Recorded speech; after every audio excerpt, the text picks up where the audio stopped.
Today's flurry of pre-summit calls between President Zelenskyy, the European leaders and Donald Trump is not just procedural housekeeping before Friday's Alaska meeting with Vladimir Putin. It's Europe's last coordinated attempt to set clear red lines before a US-Russian discussion that could, in the worst case, redraw Ukraine's borders over Kyiv's head. And the stakes are existential for Ukraine and potentially strategic for Europe's security architecture for decades to come. While the diplomats prepare their talking points, the war has moved sharply in recent days. Russian forces have advanced roughly 10 kilometers around Kraos, one of the most dangerous points on the front line, and reconnaissance and sabotage teams have been infiltrating small settlements behind Ukrainian lines, waiting for reinforcements that have not yet arrived.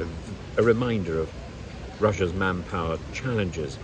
North Korea's reported deployment of 11,000 troops to Russia underscores the Kremlin's need for outside help to sustain operations. And Ukraine continues to hit deep targets, including an oil pumping station in Russia, but is on the defensive across multiple sectors. Pokrov's fall would cut a vital logistic hub, potentially reshaping the front and weakening Kyiv's bargaining position in any peace talks. Moscow has restated its June 2024 demands: full Ukrainian withdrawal from Donetsk, Luhansk, Zaporizhia and Kherson, none of which it fully controls, a legally binding promise never to join NATO, a drastically reduced Ukrainian military. In these terms are politically impossible for Kyiv, and President Zelenskyy has called them a springboard for future operations, not a basis for peace. Kyiv is trying to hardwire certain principles into the diplomatic script before Trump meets Putin. There are 5 of these. No territorial concessions before a durable ceasefire is in place and verified. Security guarantees, ideally NATO membership, but at least binding commitments to military aid. War reparations from Russia, from Russians' frozen assets, especially the 200 billion euro held in Europe. The return of abducted children, nearly 20,000 taken to Russia, of whom only 1,453 have so far been recovered.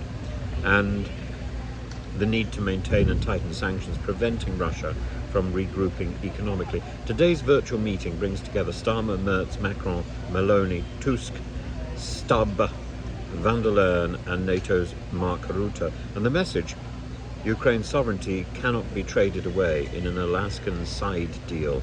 Merz has warned that Europeans cannot accept territorial issues being decided over our heads, and NATO's Rutte has floated a de facto but not de jure recognition of Russian-held land, an idea denounced by some as morally bankrupt and as strategically naive. Trump describes Friday's summit as a listening project, yet his hints about land swaps alarm both Kyiv and Brussels. The absence of European leaders in Alaska recalls earlier episodes, Yalta in 1945, Helsinki in 2017 or 2018, where similar states feared being carved up in great power bargains. For Trump, there's the lure of a deal that looks decisive and Nobel-worthy. For Putin, there's an opportunity to present himself as a statesman, not an international pariah.